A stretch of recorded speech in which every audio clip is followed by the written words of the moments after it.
Olá, eletricista, seja muito bem-vindo a mais esse conteúdo. Meu nome é Irving Gomes e eu vou falar aqui com você sobre as 5 normas da ABNT para eletricidade, tá? 5 normas que são mais importantes e se você tiver conhecimento dela, você vai poder executar aí 90 a 95% das suas atividades, ok?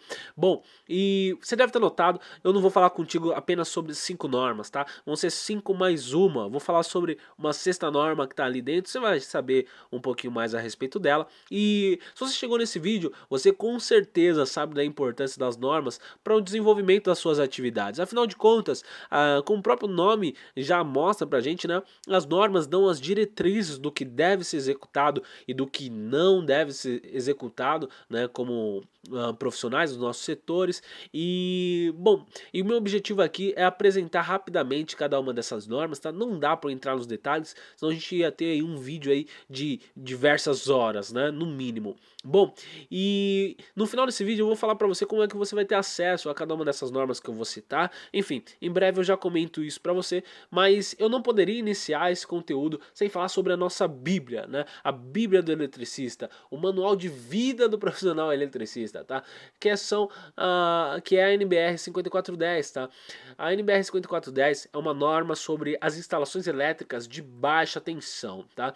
E essa norma, na verdade, ela estabelece as condições mínimas, né, para satisfazer uma instalação de baixa tensão, ok? Bom, aqui no próprio item que eu trouxe da norma, né, nos objetivos principais da norma, fala que esta norma estabelece as condições a que devem satisfazer instalações elétricas de baixa tensão, a fim de garantir a segurança de pessoas e animais, o funcionamento adequado da instalação e a conservação de bens, ok? E para onde que isso é instalado, né? Para onde isso é válido na realidade? Bom, para todos esses locais que você está vendo aqui, residencial, comercial, local público, industrial, de serviços, agropecuário, hortigranjeiro, etc., incluindo as pré-fabricadas, tá?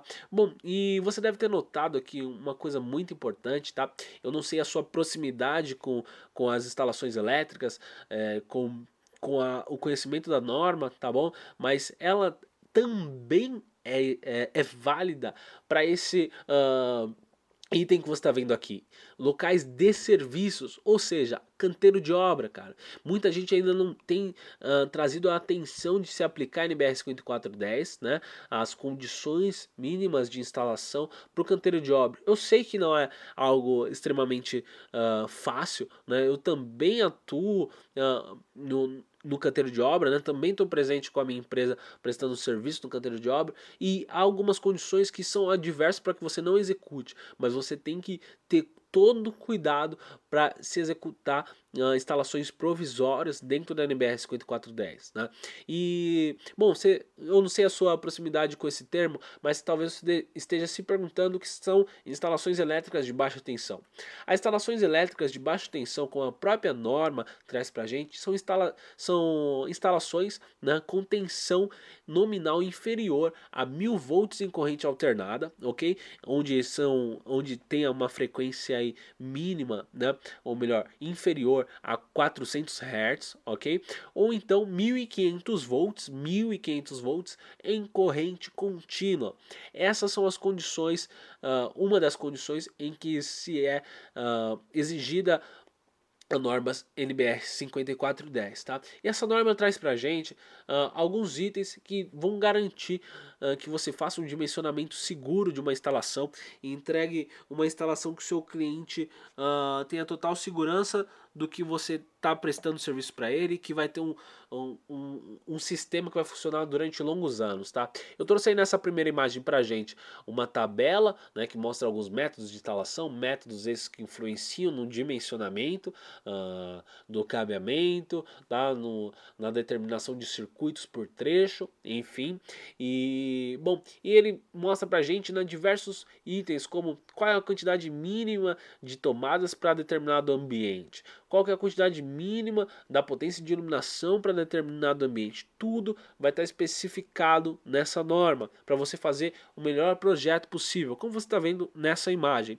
E bom, eu não poderia deixar de falar para você dessa norma uma vez que a gente citou projetos, que é a NBR 5444 de 89, tá? Essa norma estabelece para a gente os símbolos gráficos para instalações elétricas prediais, tá bom? Então essa norma estabelece símbolos gráficos referentes às instalações elétricas prediais. Então você tem um projeto aqui e nesse projeto específico você tem aqui determinado algumas simbologias, né? O círculo representando aí a luminária, alguns tracejados contínuos que mostram o caminho da infraestrutura, tracejados pontilhados aí que mostram pra gente uma infraestrutura que é embutida pelo solo. Veja que existem vários tipos de simbologia, né, vários itens dentro dessa simbologia e que acabam determinando o que aquele trecho, o que aquele dispositivo é dentro do circuito, né? Eu trouxe para você essas duas tabelas, né, que na verdade trazem para a gente uma relação entre simbologia e o que essa simbologia representa dentro de um projeto elétrico. E saiba que a padronização, ela mostra uma evolução do mercado, né? Por mais que seja algo de 89, né? Alguns bons anos atrás, o nosso mercado já era estruturado nessa época, já tinha uma comunicação clara. Então, se você formasse um projeto no Acre, quisesse levar para o Rio Grande do Sul, o profissional tinha que entender, tinha que saber executar. Se você desenvolve um projeto em São Paulo, quer levar para Maranhão e assim por diante, você me entendeu? Existiu uma comunicação clara e isso facilita a execução, a manutenção, a fiscalização dos projetos elétricos, ok? Então NBR 5444. Bom, seguindo aqui, eu quero falar para vocês sobre a NBR 13570 de 96, tá? Ela fala para a gente sobre as instalações elétricas em locais de afluência de público. Bom, essa norma, na realidade, ela é uma especificação, vamos dizer assim, um refinamento da NBR 5410. Nem todos os profissionais sabem dessa norma, têm esse conhecimento, tá? Mas para locais de afluência de público, existem alguns detalhes que devem ser respeitados, tá? E respeitados por quê? Bom, numa fiscalização, por exemplo, digamos que tenha acontecido algum problema e, enfim, tenha dado alguma questão judicial, sei lá, em um incêndio, por exemplo, vamos falar em um caso bem grave, em um incêndio, e os caras eles vão fiscalizar na alma do seu projeto. Acho que essa palavra é a que melhor determina. Eles vão nos detalhes do projeto, tá? E se o projeto ele não foi executado, por exemplo, dentro das 13570 e só foi entendido o que fala a 5410, a 13570 é a que vai dar o aval. Por quê? Porque ela é mais detalhada. Por ela ter mais detalhada, ela é a que tem maior poder judicial, ok? Eu quero trazer para você alguns itens, tá bom? Alguns itens assim, bem simples a respeito da norma, tá? Apesar de ter vários outros itens, ela é muito mais curta em relação ao 5410, tá? É como se fosse apenas um anexo dessa norma, mas enfim. No item 4.2 aqui, ó, ele fala sobre a seleção e instalação de linhas elétricas. Então ele fala aqui pra gente que todos os cabos devem ser resistentes à chama, todos os cabos. E no 4.2.3 ele fala pra gente que as linhas elétricas devem estar embutidas e envolvidas, né, por materiais incombustíveis. O que isso significa? Nada de cabeamento envolto por vamos pensar em um eletroduto de PVC exposto. Não, ele vai ter que estar envolvido, por exemplo, num eletroduto metálico, num eletroduto embutido numa alvenaria, materiais incombustíveis, materiais que não queimam, tá? Você começa a notar aqui nessa norma o detalhamento a respeito de segurança, tá bom? Nesse item 4.2. E no item 4.5 eu quis trazer para você aí uma configuração a respeito do aterramento, tá? Aterramentos sempre TN ou TT, tá bom? Se você ainda não conhece a respeito desses temas, desse aterramento, saiba que você vai ter acesso a isso acessando, por exemplo, a 5410, que eu vou mostrar para você como você pode ter acesso a esse conteúdo, tá bom? Bom, outra norma importantíssima é a NBR 10898. Por que é importante? Ela fala pra gente sobre sistemas de iluminação de emergência, tá bom? Sistemas de iluminação de emergência. Bom, você sabe que comércio, prédio, todos esses lugares tem que ter um sistema de iluminação de emergência, tem que ter. E um profissional que entende nessa norma, ele é capacitado para elaborar os projetos e, inclusive, ele vai poder encontrar alguns pontos que vão facilitar, que vão te facilitar, no caso, a falar para o seu cliente como é importante ele, por exemplo, fechar contigo um contrato de manutenção. Você vai ver isso, a gente vai falar isso já já. Bom, um item que eu quis trazer para você é o 4.8 dentro da norma, né? Alguns itens relacionados à alimentação do circuito, tá? Então ele fala para a gente aqui, ó, que toda a infraestrutura, tubulação, caixa de passagem deve ser metálicas. Esquece infraestrutura de PVC, esquece cabo preso com a braçadeira Hellerman, né? A gente encontra cada coisa por aí, enfim, no dia a dia, na nossa atividade. E fala pra gente aqui que a corrente por circuito de iluminação de emergência não poderá ser maior que 12 amperes por fiação. Cada circuito não poderá alimentar mais de 25 luminares. Veja que há um cuidado com até mesmo com qual cabo que você vai utilizar, né? Se o circuito ele não pode superar 12 amperes por circuito, né? Então você não vai botar lá um cabo de 10 percorrendo o prédio todo para alimentar todas as luminárias. Não, vamos criar zonas, né, de iluminação de emergência, né, fazer uma seletividade desse sistema, né. Ele fala pra gente aqui também sobre que os cabos não podem estar aquecidos, não podem superar os 10 graus em relação à temperatura ambiente. Veja, cabeamento de circuito de iluminação de emergência, que talvez você vá para o cliente e ele está próximo a uma máquina que esquenta, ou ele está num forro extremamente quente, né, que esquenta no verão. Você tem um argumento para você deixar o sistema dele dentro da norma, e caso ele tenha uma vistoria aí dos bombeiros, por um exemplo, aquele sistema vai estar nos detalhes, vai ser um sistema seguro, tá? Outra coisa que pode te ajudar é, é você falar para ele a respeito do item 9 da norma, né, que fala sobre as manutenções. Então, mensalmente deve existir uma vistoria, que o que você tem que fazer nessa vistoria? Você faz a desligação, o desligamento da alimentação principal, né, simula ali uma queda de energia, e depois você confere ponto a ponto se todo o sistema está funcionando, todas as luminárias estão entrando, está tudo ok, e a tensão que está sendo fornecida para essas luminárias, será que está ok? Vamos medir se ela não funciona por bloco autônomo, né, que você alimenta e na queda de energia se alimenta sozinho, né? Se ele funciona aí com no break, que acaba alimentando algum sistema paralelo ao sistema principal de energia, mede a tensão, vê se está tudo em ordem, garante para o seu cliente que ele tem um sistema que está seguro, tá bom? Bom, vamos seguir aqui.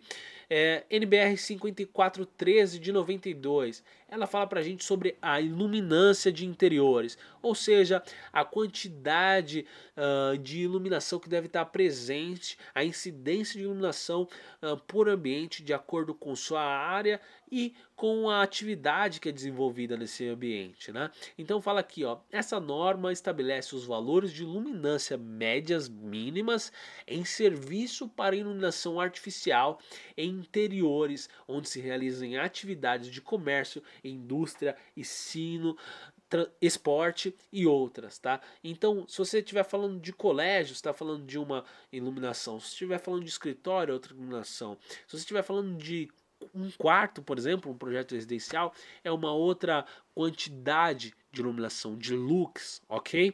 De lux. E veja que nessa folha que eu trouxe da norma, né, nessa página que eu trouxe da própria norma, você tem uma tabela que mostra a relação entre a classe dessa iluminância, a quantidade da iluminância em lux, tá? Você tem uma tabela aí com diversos ranges, né? Com diversos blocos de iluminância e o tipo de atividade que é executado nesse local, né? Você vê lá no início dessa tabela, não sei se está muito claro para ti, mas você vai ter acesso a essa norma, no final desse vídeo eu vou te mostrar como. Que lá em cima eles falam sobre áreas públicas onde a incidência não precisa ser tão alta, a iluminância, né, não precisa ser tão alta. Lá embaixo a gente fala sobre cirurgia. Então imagina um lugar cirúrgico, né, a quantidade de lux que deve existir para que os médicos reconstruam os tecidos humanos, né, façam todas as suas atividades ali no detalhe, sem que a iluminação atrapalhe a atividade, sem a criação de sombras, por um exemplo, tá bom? Bom, outro lugar que precisa de altíssima quantidade de lux, vamos pensar aí em lapidação, por exemplo, de joias. Precisa ser um lugar que tenha uma iluminação bem forte, né? Vamos utilizar esse termo, uma iluminação bem presente que garanta a segurança da atividade. Né? E por fim, eu quero falar para você sobre a NBR 5419, que se você ainda não ouviu falar dela, é a norma que fala sobre a proteção de estrutura contra descargas atmosféricas, ou SPDA, né? Sistemas de proteção contra descargas atmosféricas. Se você ainda não conhece esse termo, saiba que a gente está falando nada mais nada menos de para-raio, tá? A gente está falando de um sistema de captação de descarga atmosférica, ou seja, de raio. E um sistema de para-raio ele é subdividido, aí, como você está vendo nessa imagem, em 3 subsistemas: subsistema de captação, descida e aterramento, tá ok? São esses os 3 subsistemas que contemplam um SPDA. E a norma vai garantir que você consiga elaborar um projeto de SPDA dentro de uma segurança, de uma confiabilidade muito alta, tá? Muito alta. Nenhum sistema de segurança é 100%, né? O SPDA não foge dessa regra, então ele vai permitir aí que você entregue um sistema de SPDA com 98, 99% de segurança, tá bom?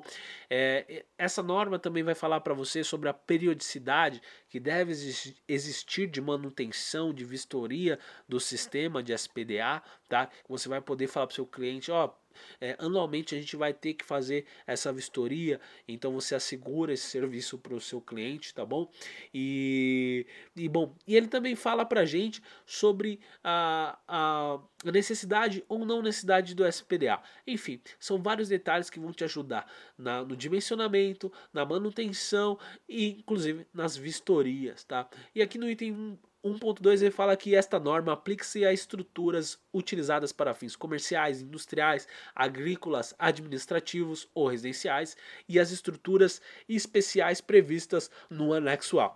Anexo A, obviamente, está dentro da norma. E, bom, e uma vez falando de norma, eu preciso falar para você o que eu te prometi agora há pouco, né? Eu preciso falar como é que você vai ter acesso a essas normas. Bom, na descrição desse vídeo, né, nas palavras que você encontra aqui embaixo no vídeo no YouTube, ok? Eu coloquei um link para cada uma dessas normas, tá? Então, tem o nome da norma e um link que você clicando, você já vai ter acesso a esse conteúdo. Basta você clicar que você vai conseguir fazer o download, ou você vai conseguir ter o acesso para esse conteúdo, tá? Para consulta, ok? E, bom, essas normas foram fornecidas por colégios, por faculdades, né? Em sua grande maioria. Então, basta você clicar para você ter acesso e poder consultar, tá bom? Bom, outra coisa que eu quero falar pra ti, né? Se você estiver vendo esse vídeo no Facebook, se alguém compartilhou esse conteúdo com você, clica no link aqui do YouTube para que você possa entrar no vídeo para ter acesso a essas normas, tá? Só no YouTube que ela vai estar disponível, tá ok? E, bom, eu quero te fazer um convite agora. O meu convite é muito simples, você já sabe qual que é ele. Se você gostou desse conteúdo, clica no gostei, tá? Se manifesta, mostra para mim que esse conteúdo é importante para você. Se você acredita que os conteúdos que eu estou compartilhando aqui vão ser importantes para você ser um autônomo diferenciado, um profissional da área elétrica diferenciado, se inscreve no canal. Eu vou ficar muito feliz de ver a sua inscrição no canal e essa sua movimentação, essa sua presença aqui no canal vai com certeza patrocinar esse vídeo, vai ajudar com que o YouTube distribua esse conteúdo para outros profissionais que, assim como você, também desejam se qualificar ainda mais. E se você acredita que um colega seu, um amigo, um parceiro de profissão pode se beneficiar desse conteúdo, compartilha com ele. Eu tenho certeza que ele vai te agradecer por você ter compartilhado um conteúdo tão importante com ele também, tá? Bom, e se você quiser deixar seu comentário aqui embaixo, fica à vontade, e que eu vou fazer o possível, eu vou dar o meu melhor para poder responder a cada uma das perguntas, a cada uma das respostas que ficar aqui embaixo. Bom, esse é o conteúdo que eu queria compartilhar contigo hoje. Então, um forte abraço e nos vemos no próximo vídeo.